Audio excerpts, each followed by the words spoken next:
नमस्कार, चिपळूण लाईव्हमध्ये आपलं परत एकदा सर्वांचं स्वागत आहे. आज मुद्दा खूप महत्त्वाचा नाही. हे दोन लोक आपण जे दिसत आहेत ते 38 दिवस इथे PFAS लक्ष्मी ऑर्गॅनिक केमिकलच्या विरोधात बसलेले आहेत. आता मुद्दा महत्त्वाचा नाही म्हणजे काय आहे की लक्ष्मी ऑर्गॅनिक केमिकलच्या माध्यमातून PFAS नावाचं जे केमिकल बनवलं जातं त्या केमिकलचं साध्या आणि सोपा अर्थ असा आहे की ते केमिकल फॉरएव्हर केमिकल म्हटलं जातं. फॉरएव्हर म्हणजे ते एकदा केमिकल पडल्याच्या नंतर ते कायमस्वरूपी पाण्यात, शरीरात, मातीत ते तशाच्या तसंच राहतं, विरघळत नाही किंवा नष्ट होत नाही. आणि त्याच्या माध्यमातून काय आम्हाला होणार नाही हो. आपण हे जे केमिकल फॅक्टरी आहे ही लोट्या MIDC मध्ये आहे. त्याच्या परिसराला लागून आपण खेड तालुका, चिपळूण तालुका हे परिसरातील आपण लोक आहोत ना, त्यांना काही होणार नाही. कोणाला कॅन्सर होईल, कोणाला मुलं जन्माला येण्यामधला त्रास होईल, जे मुलं जन्माला येतील ते अपंग, अंध अशा प्रकारचं होईल. एवढं काय होणार नाही, लक्षात आलं ना. आणि टप्प्याटप्प्याने हे केमिकल प्रत्येक मानवाच्या शरीरामध्ये, चिपळूण, खेड आणि इतर जे परिसरामध्ये पाण्याच्या माध्यमातून आपल्या समोर सावित्री नदी वाहते, त्याच्या माध्यमातून हे केमिकल दाभोळ आणि तिकडे त्या रत्नागिरी वगैरे त्या परिसरात जाईल. आणि त्याच्या माध्यमातून जे काय पाणी पिण्यात येईल किंवा मच्छीच्या माध्यमातून जे मच्छीच्या माध्यमातून घरात मच्छी आल्यानंतर ते आपण सेवन करू, खाऊ, त्यातनं आपल्या शरीरामध्ये आहेत. आणि त्याच्यामध्ये अनेक रोग आपल्याला होत राहतील. अनेक लोक ज्यांना हार्ट अटॅक येऊ शकतो, कॅन्सर येऊ शकतो, अंधत्व येऊ शकतं, असे अनेक नाना तऱ्हेचे आजार होईल. आपल्याला एवढं काय होणार नाही, आज ना उद्या आपल्याला मरायचं आहे. पण हे असं एक धोतक आहे की हे मरण्यासाठीच केलेलं आहे. आणि ते त्याच्या विरोधात ही दोन लोक बसलेली आहेत, जाधव आणि आमरे. आज त्यांना पाठिंबा द्यायला आलेले आहेत आमचे मुझफ्फरभाई मुल्लाजी. ते नेहमी अनेक वेळा असे काय घातक केमिकलच्या कंपन्या आहेत त्याच्या विरोधात ते आमरण उपोषणाला बसतात. तर ते विशिष्ट एका रिपब्लिकन सेना यापेक्षाचे ते वरिष्ठ कार्यकर्ते आहेत. ते पाठिंबा देण्यासाठी आलेले आहेत. आपण ऐकूया की 38 दिवसामध्ये काय काय झालं ते आणि हे आंदोलन कशासाठी छेडलेलं आहे. नमस्कार, मी Rajendra Kuber Damre, green world foundation Lote अध्यक्ष. आमच्या या कोकणामध्ये इतकं सुंदर कोकण आम्हाला देवाने दिलेलं आहे आणि ते हे कोकणातले आमदार खासदार यांची लायकी नाही, हे सगळं नष्ट करत चालले. जे देवाने आम्हाला जे सुंदर स्वर्ग दिलाय याची वाट लावायसाठी स्वतः पैसे खाऊन काही पुरी वाट लावायसाठी हा सगळा डम्पिंग ग्राउंड करून टाकलं. म्हणजे कोकणमध्ये तुम्हाला काय डम्पिंग ग्राउंड टाकलं काय? जगात जी नाकारलेली कंपनी इटालीनी, तिथे 4000 लोक मेले. मग आमची मराठी वाट बघतात काय आमचा खासदार आमचे? हां, मग हे विष गेलं पाहिजे. ह्याच्यासाठी आम्ही, माझे मित्र अशोकराव जाधव साहेब आणि आम्ही इथे बसलोय का ते विष गेलं पाहिजे. मानवाला आपण काहीतरी आपण जन्मात देणं लागतो मानवाचं. आज इथं पशुपक्षी मारणार, लाखो लोक मारणार, ह्याचं या मंत्र्याला काहीच नाही. आणि त्या संशय उत्तर काय देतात? Clean chit. त्याच्यात असं संशय उत्तर दिलंय त्या तिवारी साहेबांनी प्रश्न विचारला की आम्ही चौकटीत राहून हा प्रश्न हे केलेला आहे, त्यांना संमती दिली. अरे चौकटीत राहून मग PFASवर कायदा आहे का? जर तुम्ही एखाद्या पोलीस स्टेशनला गेलात, मारामारी केली तर त्याची कलम आहे. खून केला, दरोडा केला, मग ह्या PFASचा कायदाच भारतात नाही तर तुम्ही परमिशन दिलं कुठलं असेल? पण आमचे इथले अध्यक्ष म्हणतायत MPCB की केंद्रात नाही आलं, म्हणजे एकमेकाला अंगावर ढकलायचं काम सुरू. मग आम्ही सगळे 10 लाख लोक जर या 5 वर्षात मेलो कॅन्सरनी, त्याच्यानंतर तुम्ही आमच्या 12 नाही काय? हे सगळं म्हणून आम्ही ठरवलंय कोकण वाचवायचं आहे आणि आम्हाला देवाने जे स्वर्ग दिलाय हा आम्हाला राखायचा आहे. त्याच्यासाठी जीवाची बाजी लागली तरी आम्ही इथून हटणार नाही. आणि किती दिवस लागो पण या धरणं आम्ही थांबवणार. ज्या दिवशी PFAS उत्पादन बंद होईल त्या दिवशी आम्ही उठणार, तोपर्यंत विकणार असं आम्ही कोकण नागरिक समिती आज आम्हाला एवढ्या लोकांचा पाठिंबा मिळतो. आज आम्हाला परवा आमच्याकडे पिलपिल नावाचे ग्रस्त आले, खेरडीवरला 80 वर्षाची म्हातारेच कुठून आले. दुपारी आम्हाला म्हणतात तुम्हाला पाठिंबा. आम्हाला वाईट वाटलं. 80 वर्षाचा म्हातारा आम्हाला पाठिंबा दुपारी येतोय उन्हात एवढ्या. म्हणजे लोक जग आमच्या पाठीशी आहे. फक्त हे घाणेरडे काही हे नेते मंडळी सोडली तर यांचं सोडा. हे आयुष्यात काय करू शकत नाही. आज आमचं कोकण जे एवढं कोकण पर्यटन सुंदर आहे. जर आमचं कोकण सुंदर केलं तर आम्ही महाराष्ट्राची इकॉनॉमी बदली करून टाकतो. एवढं इथं पोटेन्शियल आहे. या कोकणाची असलेली सुंदर झाडी जागतिक लेवलचं कोकण हे नष्ट करायला निघत. तुम्ही सांगा जंगलतोड होते. जंगलतोड झाल्याच्या श्वास आम्ही रत्नागिरीचे लोक घेणार कसे कोकणातले.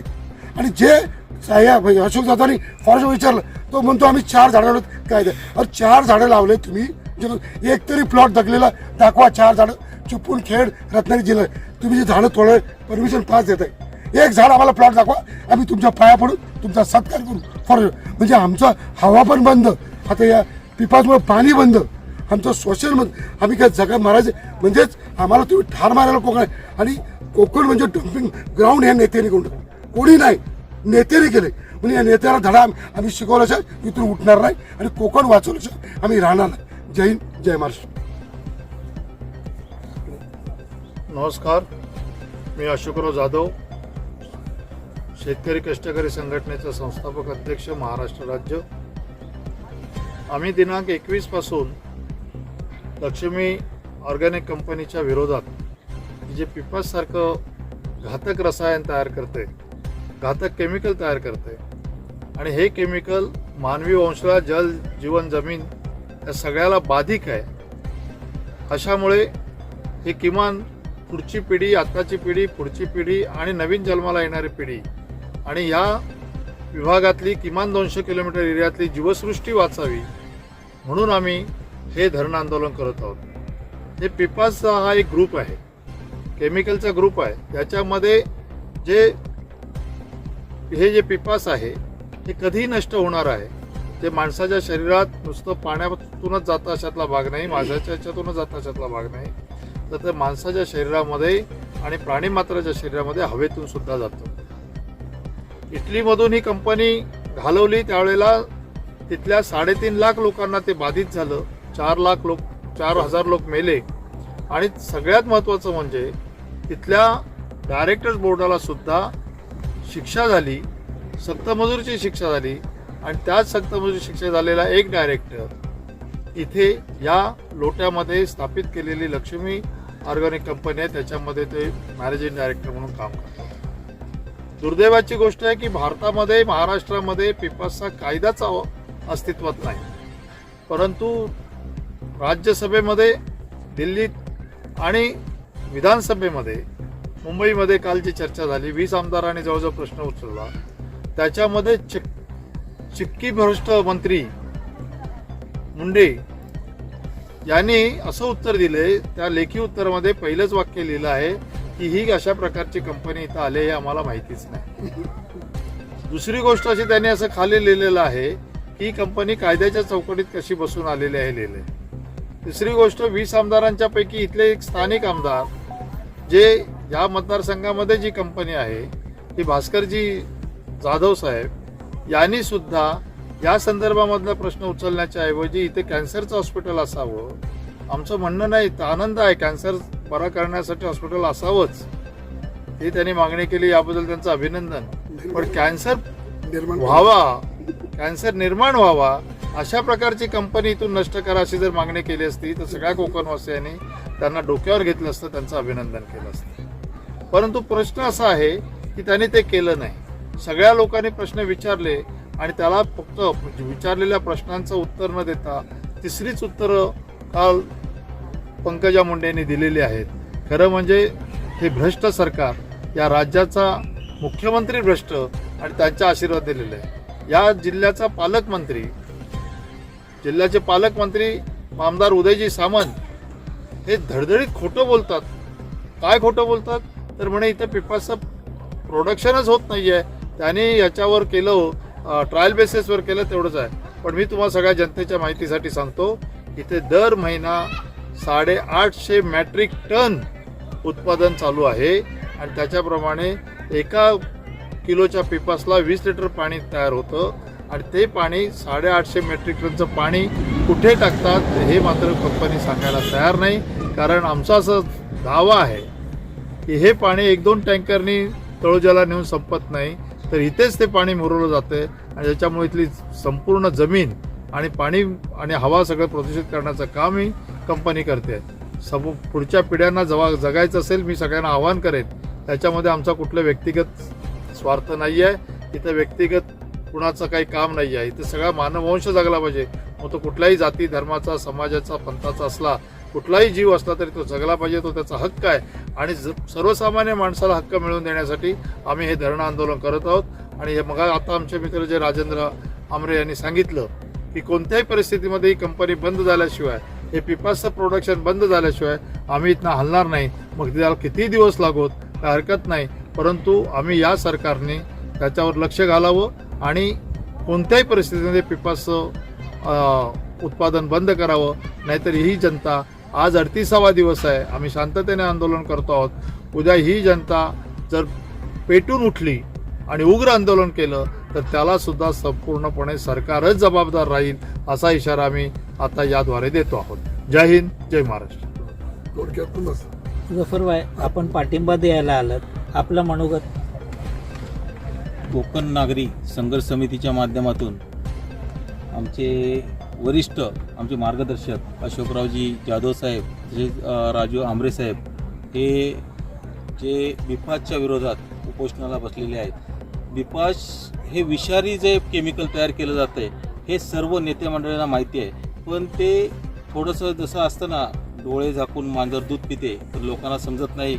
लोकांना समजत नाही की बाबा ते दूध पिते की नाही. लोकांना समजते, लोक जे मांजर दूध पिते हे लोकांपर्यंत जाते सगळं, पण ती जी कंपनी आहे त्याच्यामध्ये कुठल्या तरी एखाद्या पुढाऱ्याचा किंवा मोठ्या नेत्याचा त्याच्यामध्ये हात असावा आणि त्याला हे पाठराखे म्हणून हे आमचे जे मंत्री जे कोण असतील, मंत्रिमंडळ असेल किंवा जे आमचे नेते असतील, हे त्यांना पाठीशी घालण्याचं काम करत असतील तर हे येथील जनता कशा पद्धतीने जगेल याचा पण विचार त्यांनी केला पाहिजे. तर येथील या बिफास या केमिकल वायूमुळे ते जे त्याचं जे वेस्टेज जे पाणी आहे ते जिरवलं जातं आहे किंवा ते टँकरनी तळोजाला पाठवलं जातं आहे, त्याचा जो प्रदूषणाचा जो एक प्रकार आहे तो कमीत कमी 210 किलोमीटर पसरणारा वायू प्रदूषणाचा प्रकार आहे.